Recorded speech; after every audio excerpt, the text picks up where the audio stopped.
welcome again at Spotlight.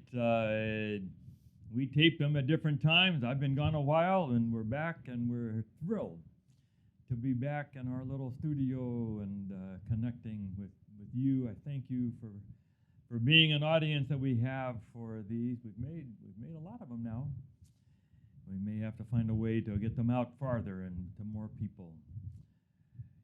They asked me to do a series on love. I've done God Minutes, my little 1 minute thing on 1 Corinthians 13. But maybe we can talk a little more here than we can in 1 minute.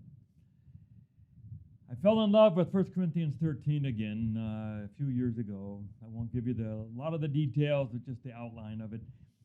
We had a young couple getting married, and I loved them. They were both good people, but there was some combustion between the two of them, and there was just kind of fighting, and some of the family members didn't think very highly of this future of this relationship. So, of course, they announced that they're not going to come to the wedding. That's the usual way people do it. They don't want to bless it. So, to make a long story short, we ended up at someone's house, the relatives, and here was the young man, not the girl, just the young man. And we're going to work on him. So here's 4 or 5 relatives and me. So we had prayer, and one of the aunts gave a little lecture.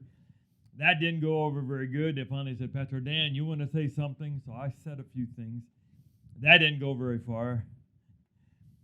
And then the other relative, one of the elders of our church, pulled out her Bible and began to read 1 Corinthians 13. You know the words. Love is always patient. Love is always kind. Love always perseveres. Love never ends. Love keeps no record of wrongs. Love is not easily offended. Finished the whole chapter. Very reverently and slowly closed the Bible.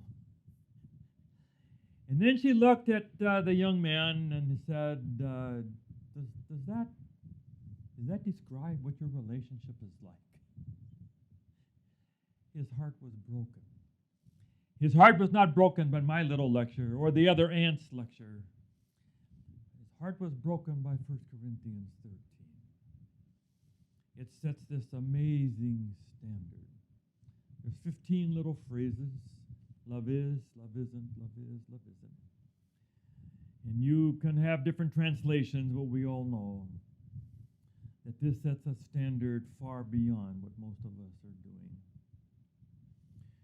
You think about the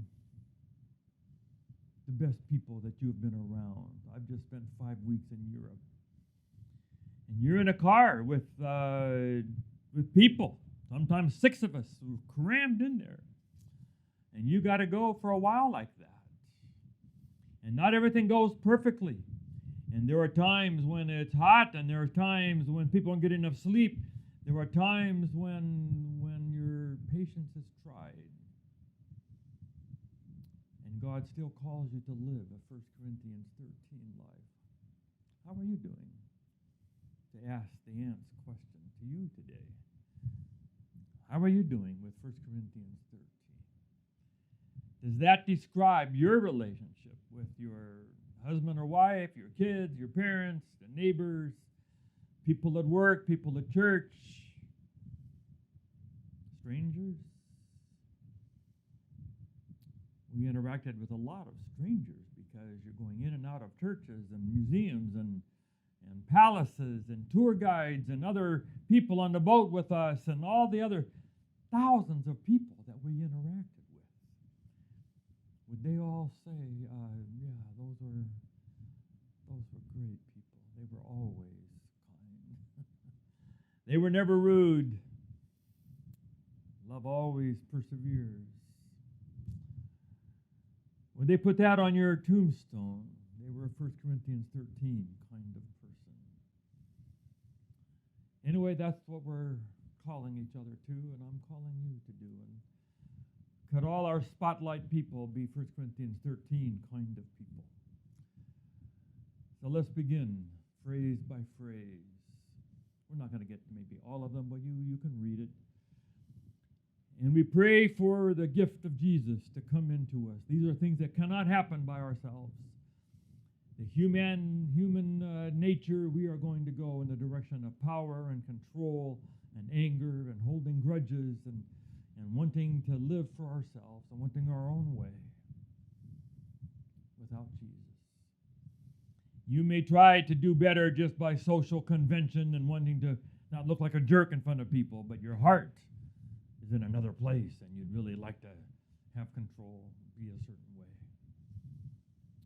But to be 1 Corinthians 13 from the heart, that's what we're hoping for. And that just comes from Jesus. Anyway, buy into our stretch here as we do 1 Corinthians 13 for a few weeks. God bless you. Thank you for watching Spotlight. We're so excited about this. We hope that you'll subscribe and so you'll get all of them. And please just forward it on to others and tell other people about it. And let's just see what kind of an audience we can get for these messages of Spotlight. God bless you.